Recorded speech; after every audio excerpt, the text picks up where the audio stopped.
कुलों की संतान है, वो मनुष्य है। आदिनाथ भगवान के पहले 14 मनु हुए हैं, कुलकर हुए हैं। वैदिक संस्कृति में बहुत प्रसिद्ध शब्द है क्या? मनु। मनु की संतान, मनुष्य तू बड़ा महान रे।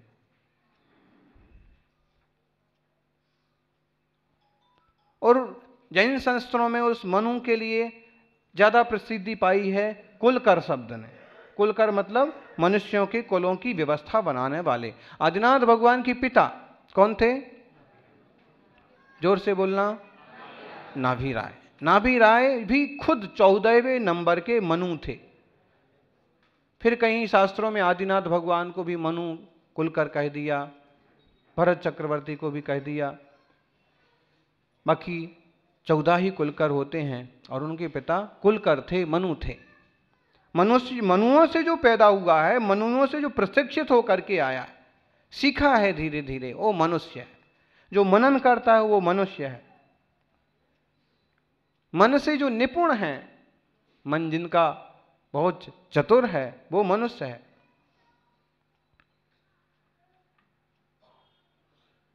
अपन सभी मनुष्य हैं। 4 गतियों में से एक अच्छी गति में है, देवता विषया सत्ता, नार्या दुख दूषिता,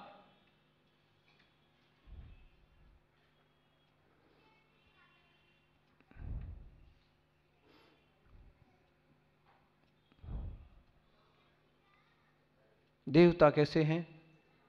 विषयासक्त हैं, उनको विषय वासना से फुर्सत नहीं है। देवियां हैं, विमान हैं, रिद्धियां हैं, बस। देवता विषयासक्ता। नार्या दुख दूषिता, नारकी कैसे हैं? दुख से दूषित हैं, उनको और कोई काम नहीं। देवों को सुख के अलावा कोई काम नहीं है और नारकियों को दुख के अलावा कोई काम नहीं है। अन्नान जुत्ता तेरिच्छा। त्रियंच कैसे हैं? अज्ञान युक्त हैं, क्लेश युक्त हैं, उनको क्लेश से फुर्सत नहीं है। मार खाते हैं, थोड़ा सा भी कभी खाने को मिलता है, कभी थोड़ी सी शांति मिलती है, कभी फिर डंडे पड़ते हैं, कभी बंधन पड़ता है, कभी सर्दी कभी गर्मी, और क्लेश युक्त हैं त्रियंच। मुख जोगा ही मानवा। ज्ञान के योग्य, मोक्ष के योग्य कौन व्यक्ति बचा? मनुष्य बचा।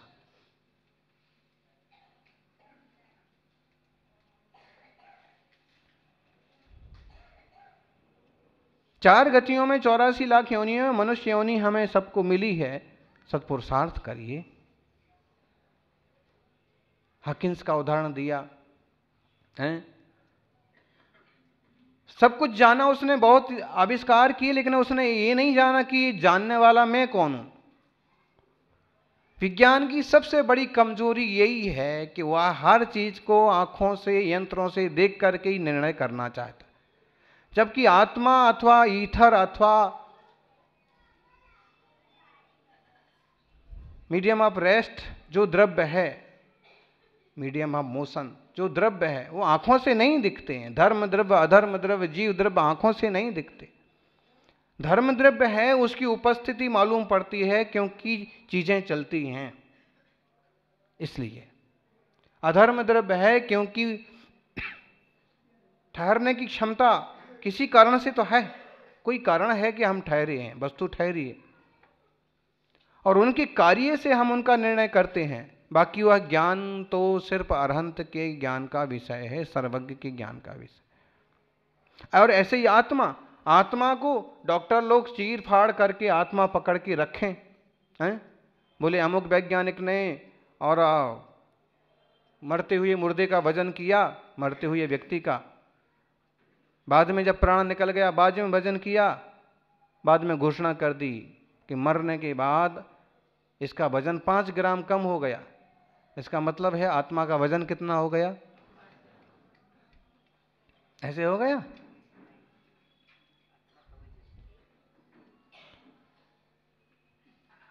आत्मा का कोई वजन नहीं है।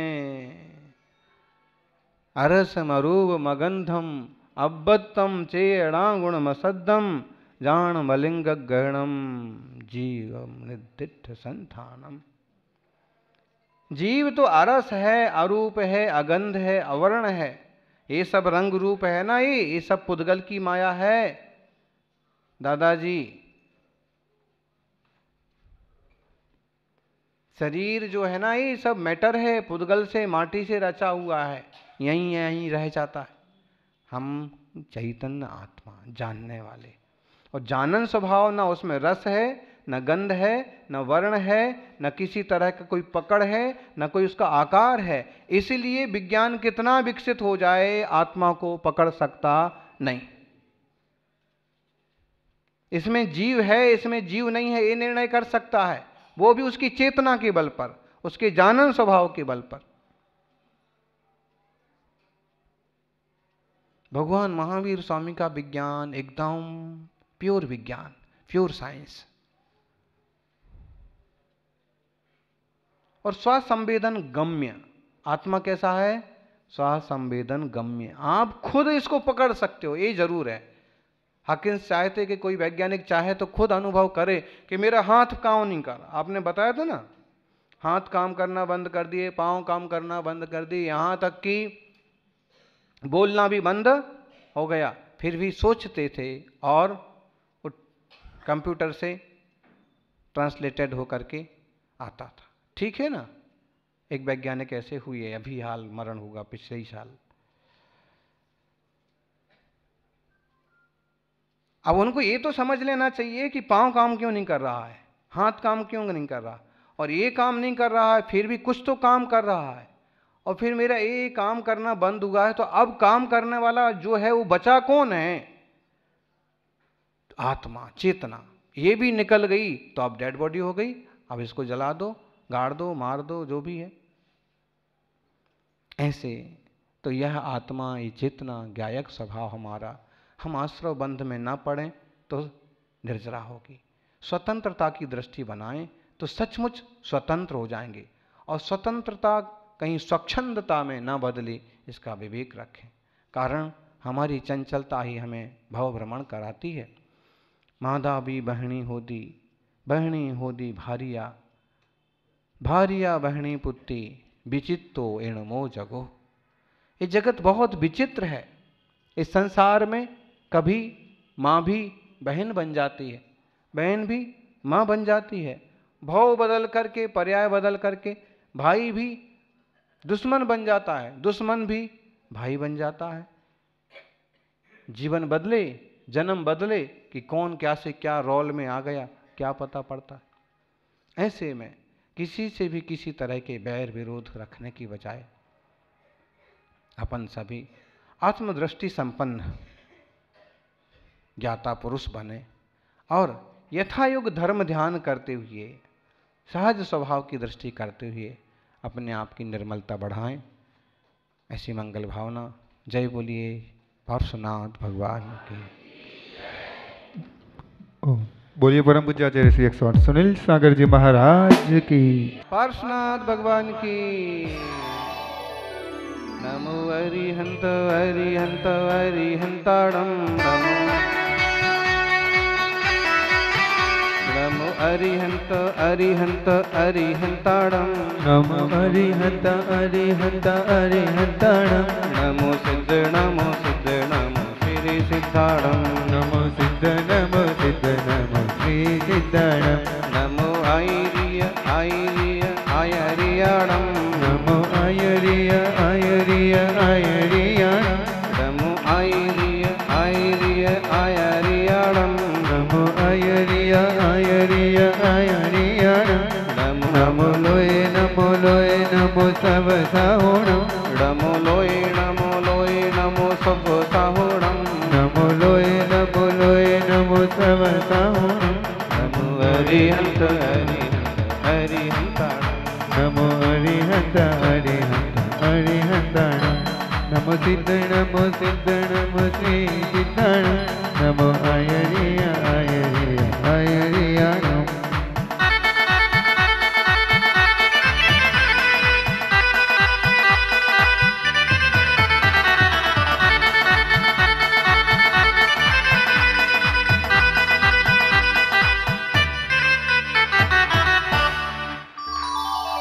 पंच परमेश्वर चिंतामणि पार्श्वनाथ भगवान की, आचार्य श्री आदि सागर जी महाराज की, आचार्य श्री महावीर कीर्ति जी महाराज की, तपस्वी सम्राट गुरुदेवाचार्य श्री सन्मति सागर जी महाराज। बोलिए परम पूज्याचार्य श्री 108 सुनील सागर जी महाराज की जय, आचार्य संघ की जय। देखो अंग अंग जिन भर के, जिनसे छल के शांति अपार। देखो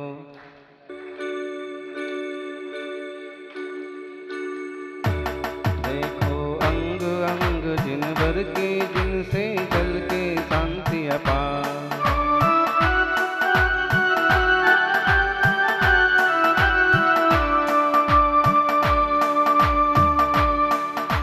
लोचन दय जिन भर कहे, देखा सब संसार। लोचन दय जिन चतुर्गसी से जगत में एक आत्म तत्व ही सार। आते पद्मासन विराजे, दिन भर जल के शांति अपार।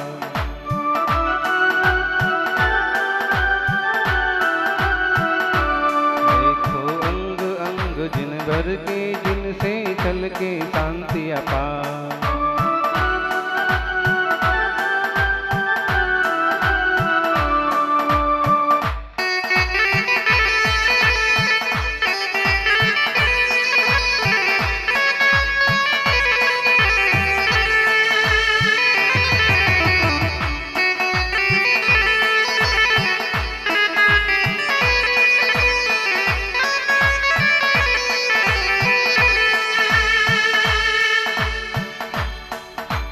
चरण कमल जिन वर कहे, घूमा सब संसार। चरण कमल जिन वर कहे, चरण कमल जिन वर कहे, घूमा सब संसार।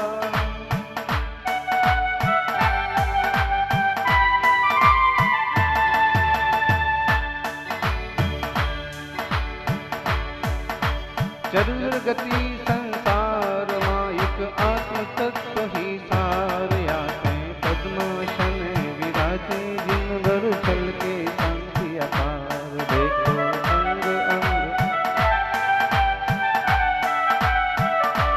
देखो अंग अंग जिन भर के, जिनसे जल के शांति अपार।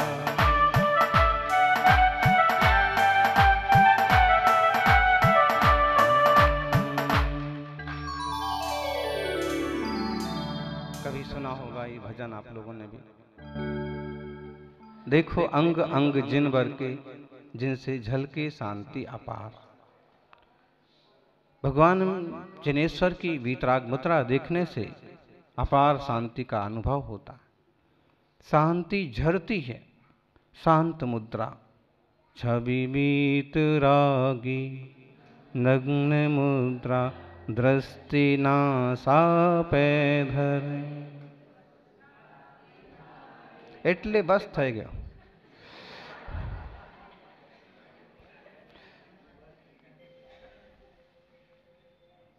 छवि वीतरागी शांत मुद्रा, दृष्टि नासा पे धरे। देखो अंग अंग जिनवर के, जिनसे झलके शांति अपार। आप अंग अंग देखो, पूरी वीतराग जिन मुद्रा देखो, वह तो बात है ही, लेकिन आप एक एक अंग देखो। आंख कैसी है, ना पूरी तरह बंद है और ना पूरी तरह खुली है। हाथ कैसे हैं, ना आशीर्वाद दे रहे हैं, ना चक्र चला रहे हैं, ना कोई एक्शन कर रहे हैं। पांव कैसे हैं, एक के ऊपर एक रखे हैं, ना आड़े टेढ़े बैठे हैं, न कमर पर हाथ रख के बैठे हैं, न सिर पकड़ के बैठे हैं। कैसी मुद्रा है, शांत मुद्रा। और अंग अंग देखो। अभी डॉक्टर साहब कह रहे थे, वैज्ञानिक लोग इस पर रिसर्च कर रहे हैं, इसकी महिमा कर रहे हैं कि वीतरागी जिन मुद्राओं की जो शांत नासा दृष्टि है, वह जीव के प्रति एक तरह की नई ऊर्जा का संचार करती। आंखें पूरी बंद क्यों नहीं है जी, बताइए। पूरी बंद इसलिए नहीं है क्योंकि पूरी बंद आंख प्रायः करके निद्रा का प्रतीक है। और आपको नींद ना आ रही हो तो आप आंखें बंद कर लो, बंद करके आंखें लेटो या बैठो, धीरे धीरे नींद। प्रायः करके बच्चा जब नहीं सोता है तो माँ कहती आंख तो बंद कर, आंख तो बंद कर, और हाथ से आंख बंद कर देती। आंख खोलेगा तो हाँ मार पड़ेगी। आंख बंद करता है, धीरे धीरे आंख बंद करे करे नींद भी आ जाती है। आप लोग देखना, जो त्यागी लोग पूरी आंख बंद करके सामायिक करते हैं, वे एक दो झमाका तो लगा ही देते हैं। हाँ, राजस्थान की कोई घटना है, आचार्य महाराज बताते थे कि छोटा बच्चा ने मंदिर में देखा कोई ब्रह्मचारी जी सामायिक कर रहे हैं, वो भी घर गया और यूं हाथ पांव करके बैठ गया और यूं यूं करने लगा। हाँ, तो बागड़ मेवाड़ में यूं भूतों का बहुत जंजाल है। माँ ने कहा क्या हुआ रे? उसने कहा कुछ नहीं हुआ। तो यूं यूं क्यों कर रहा है? उसने कहा मैं सामायिक कर रहा हूं। ऐसे होती सामायिक? हाँ, मंदिर में ब्रह्मचारी जी तो आंख बंद करके ऐसे ऐसे कर रहे हैं। ऐसे क्यों हुआ? आंख बंद की, निद्रा आ गई, और कुछ सावधानी रही शुरू शुरू में, एक आध दो माला फेरी और थोड़ा चिंतन मनन किया, पाठ किया तो हुआ। आंख बंद की तो गए तो कौमा में गए सो। ऐसा ऐसा हो रहा कि कैसा कैसा हो रहा खुद को पता नहीं पड़ता। कभी ऐसा करने वाले को आप जगाओ ना। मैं कहाँ सो रहा था, सामायिक कर रहा था, ध्यान में बैठा था। और कभी कभी ना तो माला दिखाते यूं, हमको मालूम है कितनी माला फेर रहे हो। तो आंख बंद नहीं है भगवान की, उसका सीधा साधा अर्थ है कि वो निद्रा में, तंद्रा में, आलस में नहीं। और एक बात, किसी से जब हमारा मन नहीं मिलता है तो हम यूं मुंह फेर लेते हैं, आंखें बंद कर लेते हैं। देखना ही, तेरा मुंह भी मैं देखना पसंद नहीं करता। ठीक है ना? आंखें बंद मतलब है बैर, विरोध या क्रोध का भी प्रतीक है। फिर आप कहोगे तो खुली आंखें रखना चाहिए ना, अमुक मंदिर में तो खुली आंख वाले भगवान है। तो खुली आंखें जो है ना, वो बहिरंगता का प्रतीक है।